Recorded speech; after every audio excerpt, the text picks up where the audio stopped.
And I think the irate gamer, of course, is a prime example of that. So I wanted to kind of keep it low tech for several reasons, and I apologize if anyone out there took my refusal personally. It wasn't. I just didn't really think it would suit the type of program I was creating. And that's the video. It was a pretty short one. The reason for that is when the Third Rate Gamer gave me his feedback on the Freddy Farkas video, and I discussed that in the previous commentary, I really wanted to impress him. I wanted to write back and say, hey, I took your criticisms to heart and I created a much better product. Thank you, and what do you think now? And I presumably did.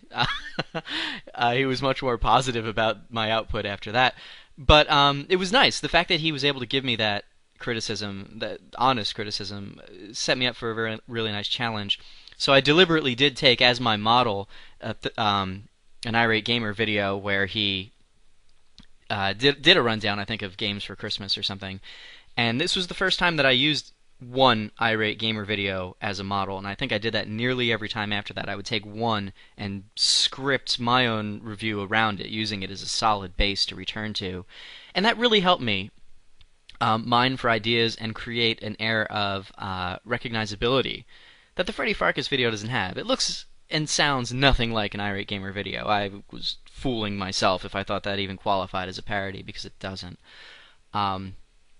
But that's really it. The fact that the momentum is kept a lot higher, the jokes are a lot more rapid fire, the gestures kind of factor into that, and I will get into those in a future video. I think people always like to ask me about that. But before I ramble on for too long, I'll answer these 5 questions and I'll wish you good night. I just kind of pulled these at random, and others will probably be answered later on. Keep leaving questions, by the way, because I'll do this for each video. The first question comes from Samurai Karasu. Didn't pronounce that right, I'm sure. But he asks if I plan on doing any other kind of videos aside from parodies or anything like that. And the answer is yes. Actually, a few of you have asked about the Wonka videos. They're going back up. I do have another YouTube account. I will eventually post them. I haven't had time. Several other projects have gotten in the way. But I'll post them up, and I will do similar extended commentaries on other films. I do really want to do Alfred Hitchcock's Rope. So if anyone is really interested in following along with my next commentary, go rent Rope. It's a brilliant film, and that's what I'll be doing next, most likely. Next question. I don't know how to pronounce this. Tom Finland. But he says, so what happened? I wasn't around from the beginning, having only discovered these golden videos, thank you by the way, about a few weeks ago. Did you get a takedown notice from the Boers, or did Rolf's team get all hurt in the butt because of the intro you'd made?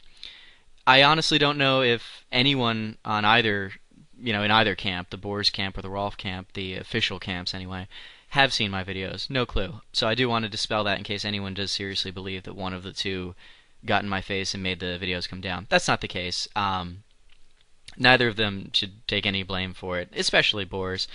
He had nothing to do with it.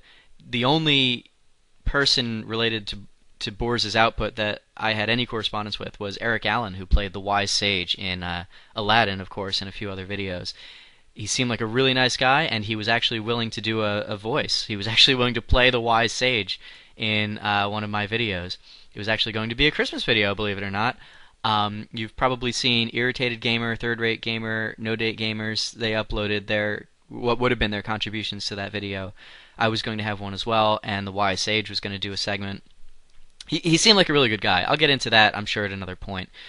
But no, in the meantime, let me just make it clear, no, neither of them had anything to do with it. Let's see. Question 3.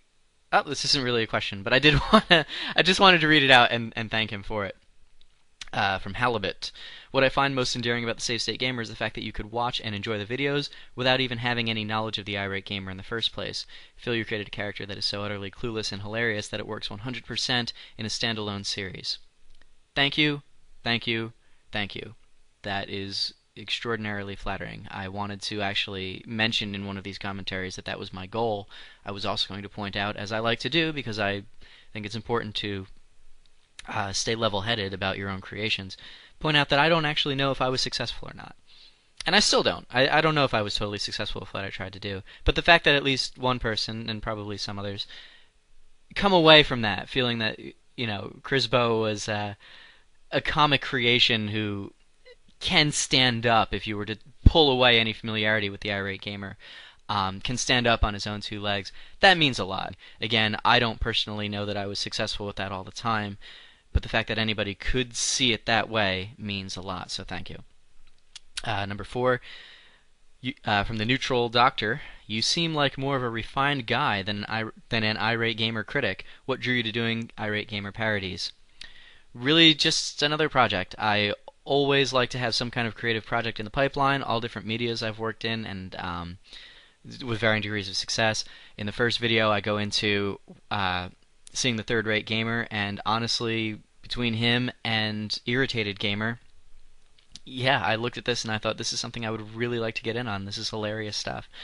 I do want to point out, earlier when I was talking about how good special effects don't necessarily make the comedy any better, that was not a shot at Irritated Gamer.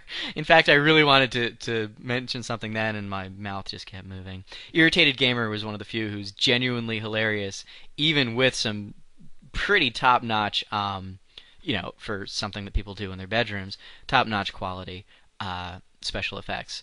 So yeah, Irritated Gamer, good stuff, not an unintentional swipe. And the last question, from Sabretooth, some number.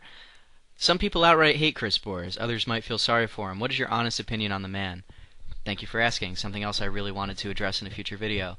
I don't, and didn't, and probably never will, hate Chris Bores. And I know that that's not a... This is something that has come up in the past, I think, in other comments, or other contexts at least. And it's not always an opinion that people are glad to hear. I think some people, in fact I know, some people when they watch my videos, because I would get mails from them that would say things along the lines of, wow, I'm so glad I found you. You hate Chris Bores as much as I do. It feels, it feels great. I don't hate him. Honestly, there's no malice in my parodies whatsoever. And to be perfectly frank, I don't feel that there's any malice in the best Irate Gamer parodies. I don't feel malice when I watch Third Rate Gamer. I don't feel malice when I watch Irritated Gamer. It's sort of affectionate, not necessarily because we enjoy his videos or because we feel he's competent or knowledgeable or anything. But there's something interesting or intriguing about a man who would continue to make these videos even in the face of all this negative feedback. And that's one of the things I wanted to do with Crisbo, is bring this negative feedback to the forefront. His parents are hypercritical of him. He can never escape the bad how poorly his videos are being received. Nor should he. They're bad. They're lousy pieces of work. But you know what? He keeps going. He enjoys what he does more than anyone else enjoys watching it. And that's intriguing to me. There's a lot of things about Chris Bores that really intrigue me in a sociological sense and a psychological sense. And I wanted to use those as the framework for what I was doing. Not at all hatred. I'm not fueled by hatred. I subscribe to these sort of Saturday Night Live, or at least classic Saturday Night Live. I don't know if this philosophy has changed, but the Saturday Night Live theory of satire, where you don't come out and bring somebody on stage and dress them up like someone and beat them up. You bring somebody out on stage and dress them up, and you have that person exaggerate the flaws of whoever they're impersonating, and you do that for comedy. Basically, the person damns himself just by opening his mouth. It's not fun to bring somebody out and beat up on them, but it is fun to bring somebody out and let them make a fool of themselves, and that's kind of what I wanted to do with Crisbo. So no hatred whatsoever, and I expressed that sentiment to somebody in the past, and that person said, no, really, don't you just want him to stop what he's doing? And the answer is no, of course I don't. He's fueling great parodies, and presumably he's having a good time. I've never met him. He could be the greatest guy in the world. You really can't get to know somebody when all they do is put up, 10 minutes worth of video at a time. So, not asking anyone else out there to be less judgmental. I honestly don't care. It's up to you guys. But me personally, never had any hard feelings. Alright. With that, I've lost all of my fans who were left, and I probably won't see any of you for the episode 3 commentary then. But if anyone does happen to stick around, I'll see you then. Please leave more questions in the comments section, and thank you very much for watching.